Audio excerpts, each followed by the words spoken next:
Guys welcome back. So ഇന്നത്തെ video ഒരു weekend വ്ളോഗൊക്കെ ആയിട്ട് സാറ്റർഡേയും സൺഡേയും ഉൾപ്പെടുത്തിയിട്ടുണ്ട്.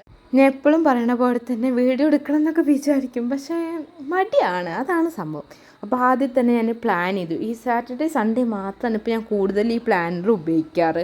പിന്നെ ഇരിക്കുകയാണ് കുറച്ച് അധികം നേരം ചിന്തിച്ചെഴുതും. അപ്പോൾ അങ്ങനെ എന്നിട്ട് ഫുഡ് കഴിച്ച് ചാമ്പയ്ക്ക ഉണ്ടായിട്ടുണ്ടായിരുന്നു. ആദ്യമായിട്ടാണ് ഈ മരത്തിൽ ഇത്രയും ചാമ്പയ്ക്ക ഉണ്ടാവുന്നത്. സോ ഞാൻ അതിൻ്റെ വീഡിയോ എടുത്തിട്ടുണ്ടായിരുന്നു.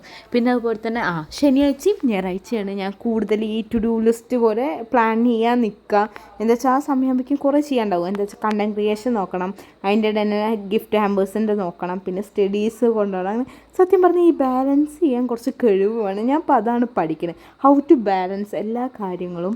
പിന്നെ അത് കഴിഞ്ഞിട്ട് ഒരു വീഡിയോ എടുക്കാനുണ്ടായിരുന്നു ഡ്രസ്സിൻ്റെ, അങ്ങനെ അതെടുത്തു. അത് കഴിഞ്ഞിട്ട് ക്ലീൻ ചെയ്യാനുണ്ടായിരുന്നു, അങ്ങനെ അത് ഞാൻ ചെയ്തിട്ടുണ്ടായിരുന്നു. പിന്നെ ഞായറാഴ്ച ഫെയർവെല്ലാണ് നാളെ, അപ്പോൾ എന്നെ ഡ്രസ്സ് തുന്നാൻ കൊടുക്കാനുണ്ടായിരുന്നു. അങ്ങനെ അത് തുന്നാൻ കൊടുക്കാനുണ്ടായിരുന്നു. ഗൈസ്, ഞാനിത് പിൻട്രസ്റ്റിൽ നിന്ന് ഇൻസ്പയർ ആയിട്ട് ഫോട്ടോ അയച്ചു കൊടുത്ത് വെറും 1 മണിക്കൂർ കൊണ്ട് എനിക്ക് അതേപോലെ അടിച്ച് തന്നു. എൻ്റെ ഫ്രണ്ടും വരാൻ പറഞ്ഞിട്ടുണ്ടായിരുന്നു, അവൾക്കും കുറച്ച് സാധനങ്ങൾ എന്തൊക്കെ വാങ്ങാണ്ട് പറഞ്ഞിട്ടുണ്ട്. അവളുടെ ഒപ്പമാണ് പോയി. പിന്നെ എനിക്ക് തുന്നാനും കൊടുക്കാണ്ടായിരുന്നു. പിന്നെ ഞങ്ങൾ വെറുതെ അതേ കൂടെ അച്ചാലും പിച്ചാലൊക്കെ നടന്നിട്ടാണ് വന്നിട്ടുണ്ടായിരുന്നത്.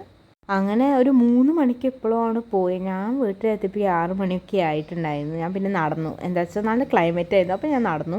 പിന്നെ അങ്ങനെ വീട്ടിൽ വന്ന് കുളിയൊക്കെ കഴിഞ്ഞ് ഞാൻ കടന്നു. പിന്നെ അടുത്ത ദിവസത്തെ ക്ലിപ്സാണ് ഇതൊക്കെ.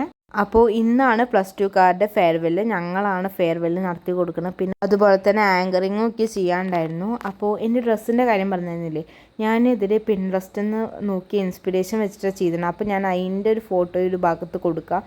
ഗൈസ്, ഇതാണ് ഡ്രസ്സ്. എനിക്ക് ഭയങ്കര ഇഷ്ടപ്പെട്ടു. ഞാൻ ഉദ്ദേശിച്ച പോലെ തന്നെ കിട്ടി. ഇതെവിടെ വെച്ചാൽ PK ദാസിൻ്റെ കറക്റ്റ് ഓപ്പോസിറ്റ് സൈഡിൽ പർപ്പിൾ പറഞ്ഞൊരു കടയിലാണ് ഞാൻ കൊടുത്തിട്ടുണ്ടായിരുന്നത്. ഞാൻ പണ്ട് മുതലേ അവിടെയാണ് കൊടുക്കുന്നത്. പിന്നെ ഇത് 1 മണിക്കൂർ കൊണ്ട് സ്റ്റിച്ച് ചെയ്ത് കിട്ടിയതാണ്.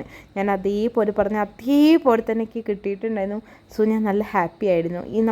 എനിക്ക് എങ്ങനെയാ വെച്ചാൽ ഔട്ട്ഫിറ്റ് സെറ്റായാൽ കുറച്ചുകൂടി നമുക്ക് കോൺഫിഡൻസ് കൂടും. എൻ്റെ കാര്യത്തിൽ ഞാൻ അങ്ങനെയാണ്. അങ്ങനെ അത് കഴിഞ്ഞിട്ട് പിന്നെ എനിക്ക് ആങ്കറിങ് പ്രാക്ടീസ് ചെയ്യാനായിരുന്നു. പിന്നെ ഫ്രെയിം ചെയ്തിട്ട് എടുത്തിട്ടുണ്ടായിരുന്നു. അങ്ങനെ ഇതാണ് എൻ്റെ ഫൈനൽ ലുക്ക്.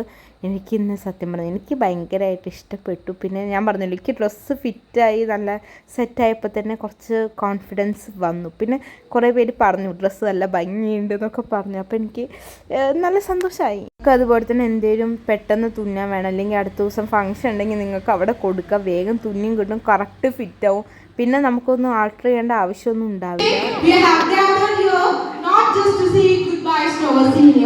അങ്ങനെ ആങ്കറിങ് ഒക്കെ കഴിഞ്ഞപ്പോൾ തന്നെ ഞാൻ ഒരു പരിവായി. കാരണം എന്താ വെച്ചാൽ എനിക്ക് നല്ല തലവേദന ഉണ്ടായിരുന്നു. ഞാൻ ഈ ടെൻഷൻ അടിച്ച് നല്ല തലവേദനയായിരുന്നു. പിന്നെ വന്നു കടന്നു. പിന്നെ അടുത്ത ദിവസം രാവിലെയാണ് എണീക്കണത്.